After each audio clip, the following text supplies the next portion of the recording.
देवं शिवमद्वितीयम् अस्माभलितं शशिशुभ्रवर्णं पद्मासनस्थं सुखदं मुनीन्द्रं वाक्कायचित्तैः सततं भजेऽहम्। गुरुर्ब्रह्मा गुरुर्विष्णु गुरुर्देवो महेश्वर गुरुसाक्षात् परं ब्रह्म तस्मै श्री गुरुवे नमः। ध्यानमूलं गुरुर्मूर्ति पूजामूलं गुरुपदं मंत्रमूलं गुरुर्वाक्यं मोक्षमूलं गुरुकृपा।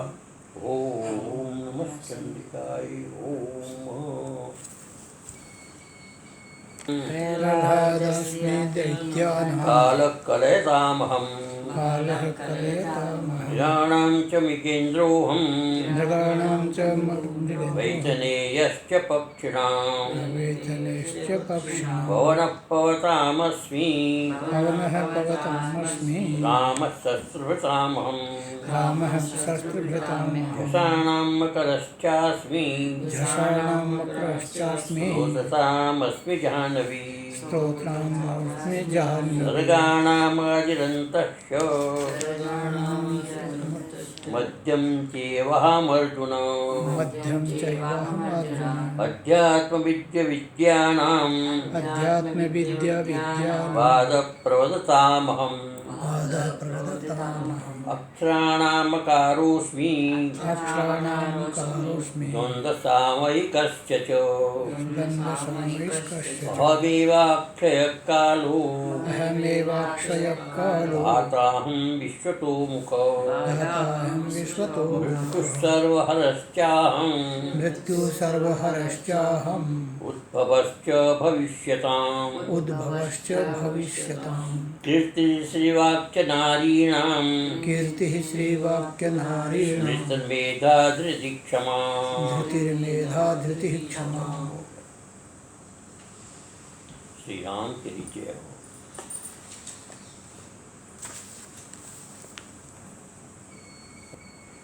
अर्जुन को बता रहे जिससे कि अर्जुन उसका चिंतन कर सके, उसका ध्यान कर सके, उनकी उपासना कर सके।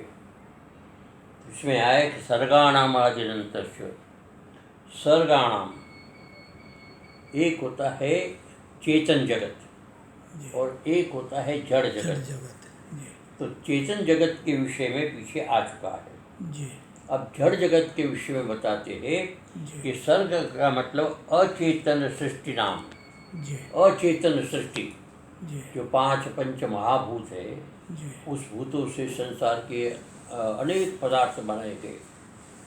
पृथ्वी जल तेज वायु आकाश, और आकाश से बनने वाले जो सूक्ष्म और स्थूल जितने भी पदार्थ हैं वो सारे के सारे जो है ये सर्ग कहते हैं। उसका आदि अंत और मध्य, उसका आदि भी मैं हूँ, उसका मध्य भी मैं हूँ और उसका अंत भी। अर्थात स्थिति उत्पत्ति स्थिति पालन करने वाला मैं ही हूँ। अर्थात जड़ जगत को भी मैं ही उत्पन्न करता हूँ। इसलिए वो सर्ग जो है वो मैं ही हूँ।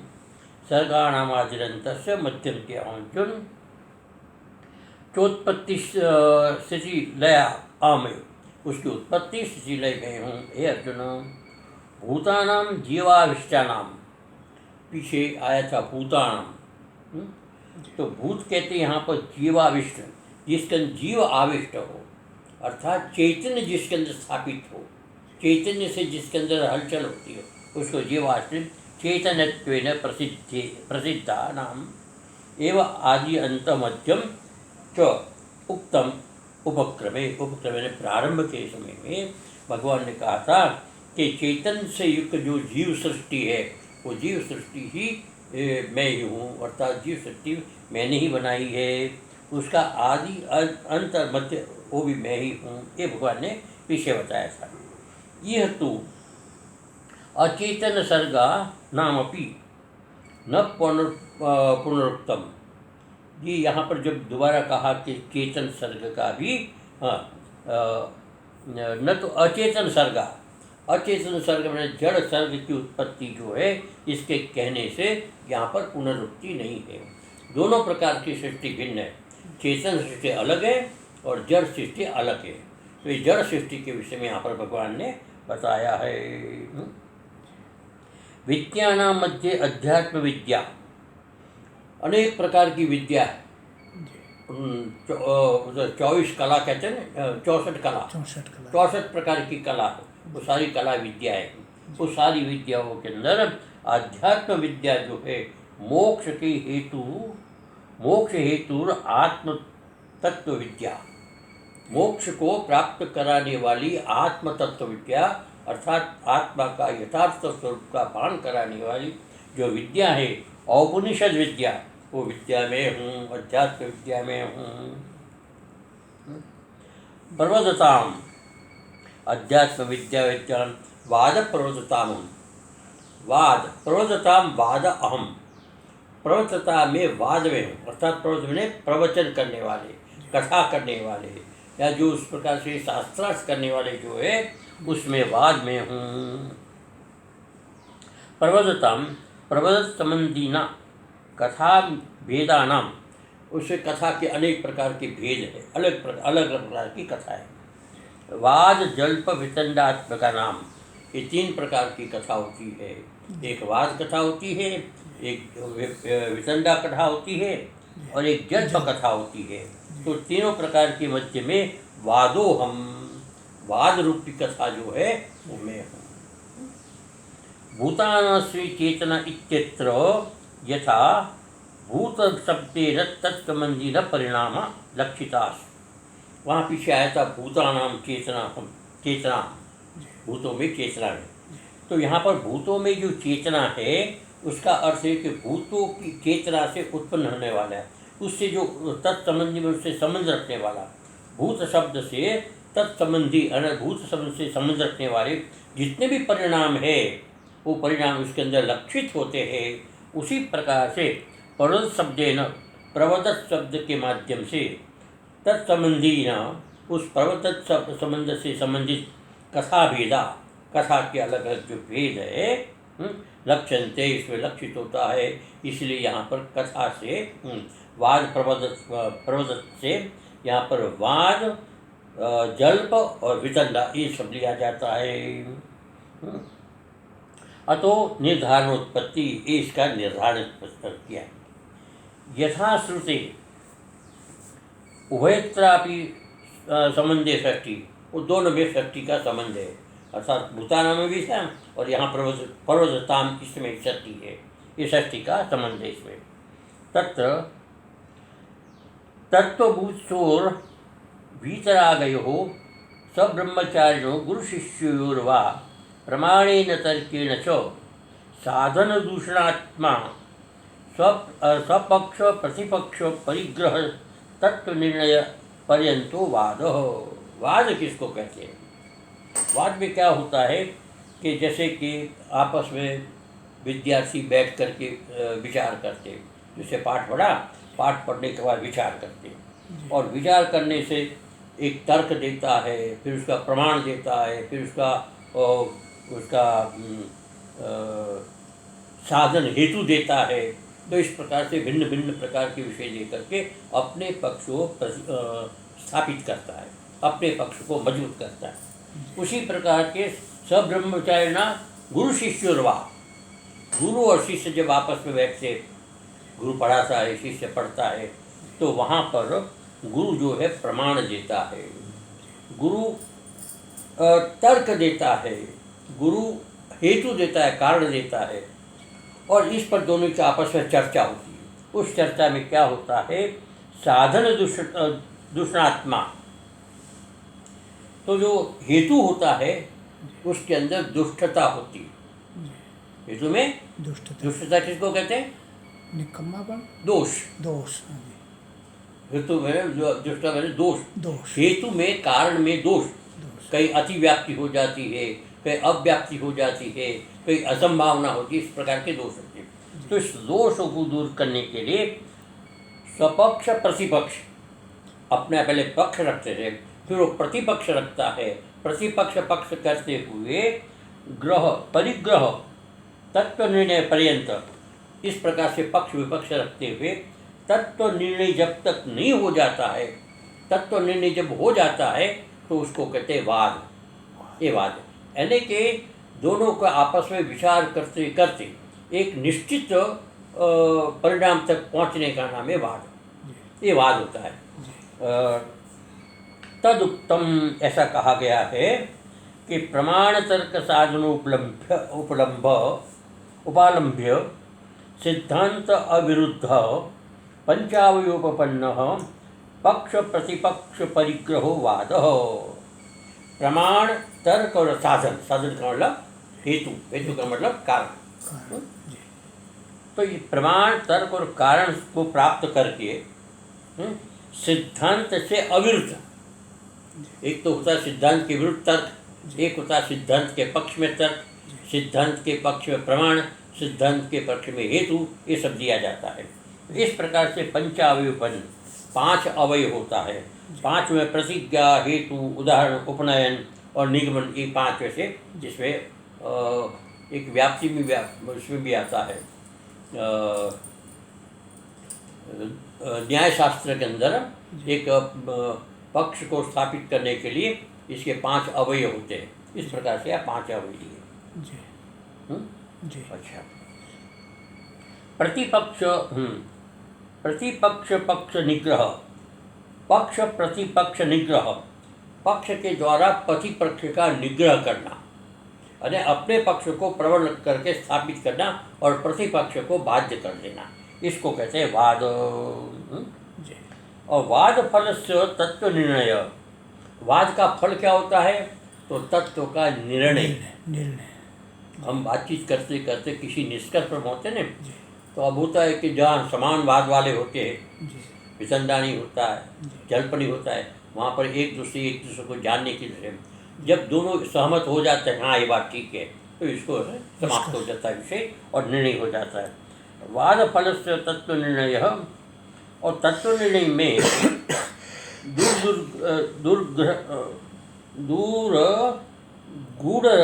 गुणवादिनी निराकरण, तो वहाँ पर एक दुराग्रह जो होता है उसका निराकरण करते हुए संरक्षणार्थम, अर्थात वस्तु को स्थापित करने के जिगीविषु कथय, जीतने की इच्छा के लिए क्या होता है, एक दुराग्रही होता है। तो दुराग्रह जो क्या करता है कि अपने पक्ष का संरक्षण के लिए और दूसरे पर विजय प्राप्त करने के लिए जो बात करता है उसको कहते हैं जल्प वितंडे। वो जल्प और वितंडा, जैसे शास्त्रार्थ होता है, वाद विवाद होता है, इसमें एक व्यक्ति होता है कि दूसरे के पक्ष को कमजोर करके अपने पक्ष को स्थापित कर दुराग्रह से एक होता है साग्रह होता है, एक होता है दुराग्रह, हठात बड़ात उसको स्वयं बाध्य करना, नहीं ये ऐसा ही है। तो इस प्रकार से करना जो होता है विजिगीषु कसे, इस प्रकार कसन करने वाले पर कसन करने वाला जो है जल पर वितंडा, ये दो जय पराजय मात्र पर्यंते, जय और पराजय मात्र में उसका पर्यवसान होता है। अर्थात एक दूसरा जीत जाता है, वहाँ तो दोनों जीत जाते, दोनों सहमत हो जाते, लेकिन यहाँ पर एक को परास्त कर देता है, दूसरा जीत जाता है। वितंडा वाला जो है वो अपना जीतने का प्रयास करते हैं, उसको दबाने का प्रयास करते हैं। तो इस प्रकार तदुत्तम तत्व स्वाध्याय संरक्षणार्थम जल्प वितंडे बीजरोह संरक्षणार्थम कंटक शाखा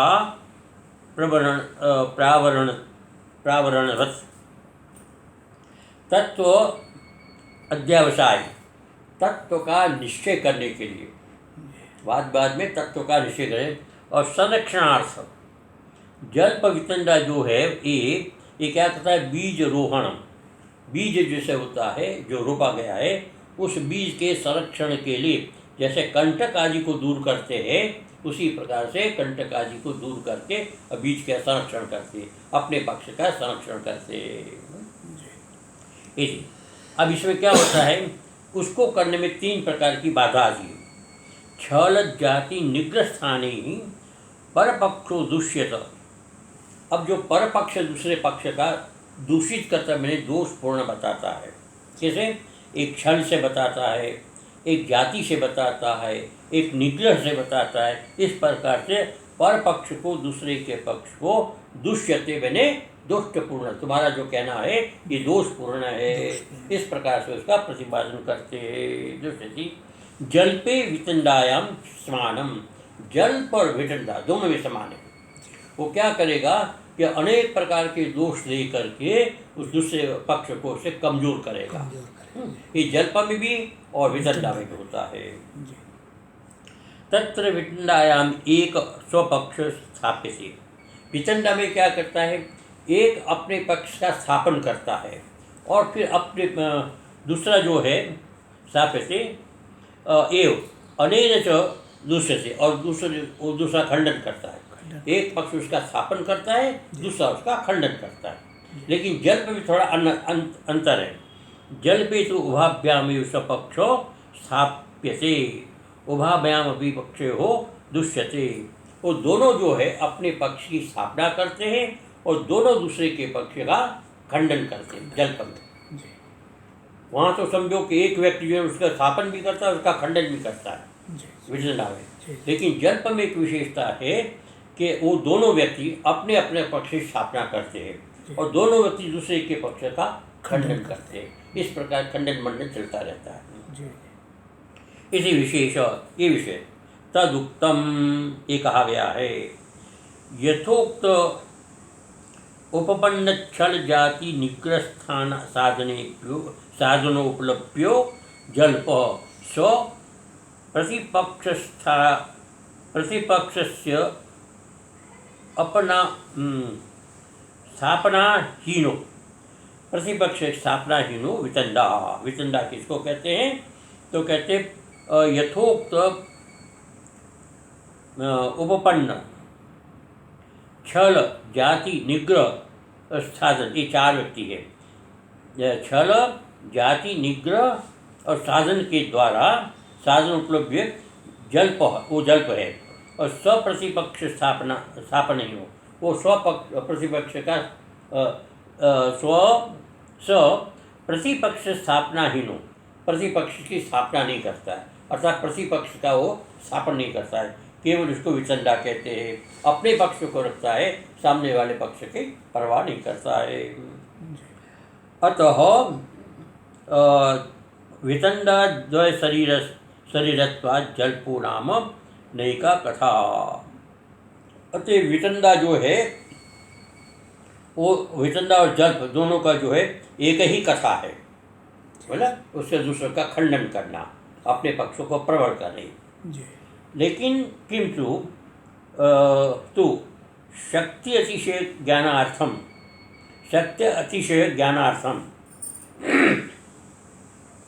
शक्ति के अतिरिक्त ज्ञान के लिए, अर्थात अपनी संपूर्ण शक्ति के आधार पर ज्ञान प्राप्त करने के लिए समयबद्ध मात्रेण समय की सीमा को रखते हुए प्रवर्तते, इसे खंडनकार कहते हैं। तत्व अध्यावसाय पर्यवसायित्वेन तु वादस्य श्रेष्ठत्वम। लेकिन जो वाद जो है वो तत्व पर्यवसायी पर्यंत, तत्व की प्राप्ति जब तक नहीं होती है तब तक आपस में विचार करते हैं, लड़ते नहीं हैं, एक दूसरे को काटते नहीं, लेकिन तर्क और प्रमाण के द्वारा और अन्य हेतुओं के द्वारा वो तत्व का जब तक निश्चय नहीं हो जाता है, पर्यवसायी मैंने पर्यवसायी पर्यंत पर्यवसायित्वेन तु निश्चय करने तक ये वाद जो है ये श्रेष्ठ माना गया है, इसलिए वाद को श्रेष्ठ माना है। और भगवान कहते हैं वो वाद कौन है, तो कहते मैं हूँ प्रवृत्ताम वाद प्रवृत्ताम हम। इस प्रकार वाद जो है प्रवृत्त में मैं श्रेष्ठ हूँ। ठीक है, वाद का मतलब निष्कर्ष पर पहुँच जाना। हाँ, निष्कर्ष पहुँचने वाला विचार, निष्कर्ष पर पहुँचने वाला विचार। ठीक है जी। अब आगे आता है तृतीय अक्षराणामकारोऽस्मि द्वन्द्वसामयिकस्य च अहमेवाक्षय कालु तासां विश्वतो मुखम। भगवान कहते हैं देखो विभूतियों में अक्षराणाम अकारोषु, जी जो विभिन्न प्रकार के वर्णमाला है, जी, स्वर और व्यंजन, है स्वर और व्यंजन, व्यंजन, हाँ, उसमें कहते हैं आकार जो है वो मैं हूँ। सबसे पहला। हाँ, सब आकार जो है जी। वो मैं हूँ, अर्थात तो मेरी विभूति है सब भगवान की, लेकिन विशेष विभूति होता है।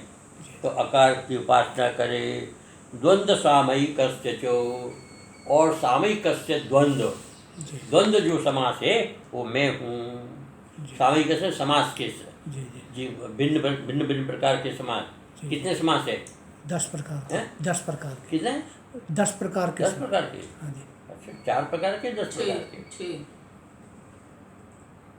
चलो ठीक है, आप इस पे विचार करेंगे बाद में। जी जी तो सामयिकस्य, सामसिकस्य, तो सामसिकस्य का मतलब है समास से संबंधित जो द्वंद्व है वो मैं हूँ, द्वंद्व समास। द्वंद्व समास। अब इसमें एक है समास द्वंद्व समास, जी एक है अभी आता है, इसमें आएगा इसमें। जी जी जी जी हमें ये अक्षय काल हो, और मैं ही अक्षय काल में हूँ, जो क्षण क्षय न होने वाला। क्षय न होने वाला। एक काल होता है क्षय होने वाला, जी। एक काल है क्षय न होने वाला, ना होने वाला। है ना। जी। तो इस दोनों का भी विचार करें। जी दाता हम विश्व तो मुख, जी। अब मैं संपूर्ण विश्व की तरफ जिस चारों तरफ फैला हुआ है ऐसा जो है वो धाता मैं हूँ। धाता मैंने विधाता, विधाता। सबके भाग्य के आधार पर कर्म फल देने वाला, सबके कर्म के आधार पर भाग्य कर्म फल देने वाला धाता मैं हूँ। इस प्रकार से भगवान कहते हैं। जी अक्षराणाम सर्वेषां वर्णानां मध्ये अकारो अहमस्मि, संपूर्ण अक्षरों के मध्य में, वर्णमाला में जो मध्य में आकार है वो मैं हूँ।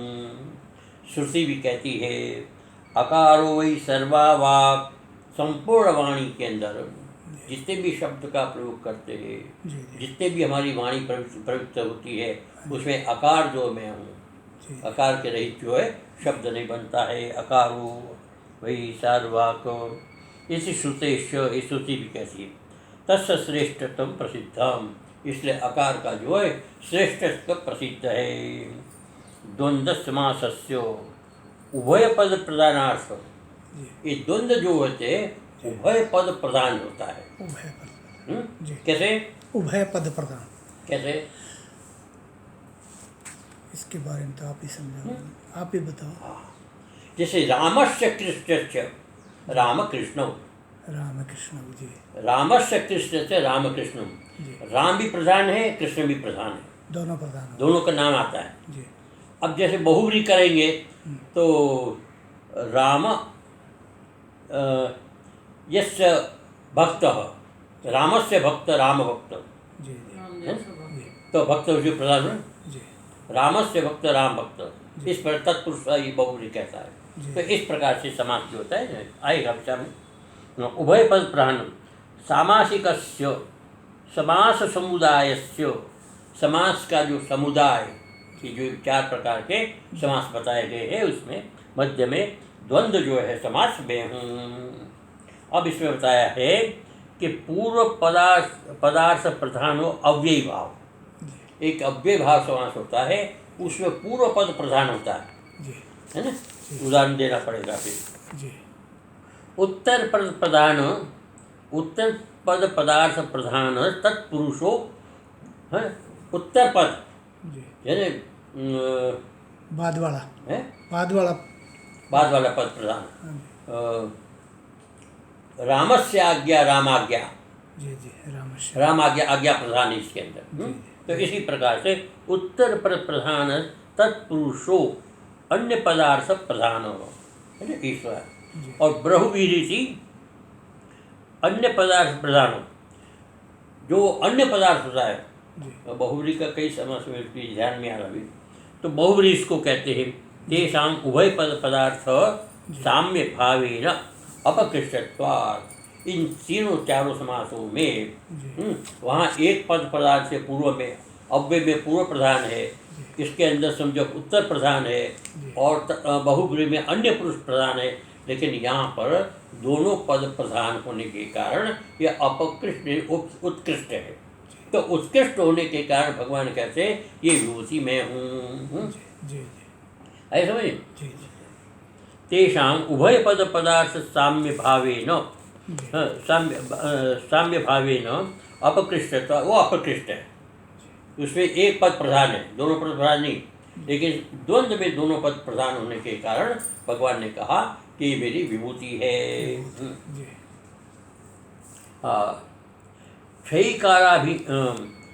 क्षयिकाराभिमान मान अन्य क्षयी कालाभिमान्य अक्षय, कालाभिमानी अक्षय, परमेश्वराख्य काल।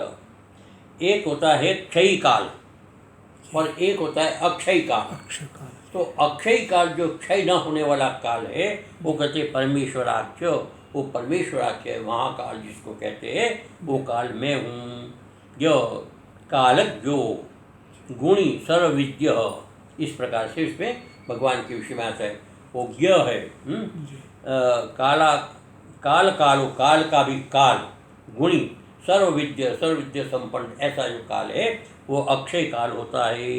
इत्यादि श्रुति प्रसिद्धम एव। अब वहाँ आया था काल कलयतामिति, तो वहाँ जो काल आया था वो वस्तुओं के विषय में था। तो वस्तु जो है वो सब नष्टवान है, काल के आधार पर नष्टवान है।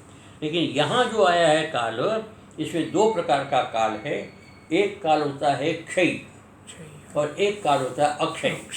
क्षय काल कौन होता है? जैसे हम कहते हैं पल, दिन, रात्रि, पक्ष, मास, वर्ष, युग, इस प्रकार से चलता है ना। तो इस प्रकार से काल है, तो आया और गया, आया गया, चलता है। हम इस काल की गणना इस रूप में करते हैं।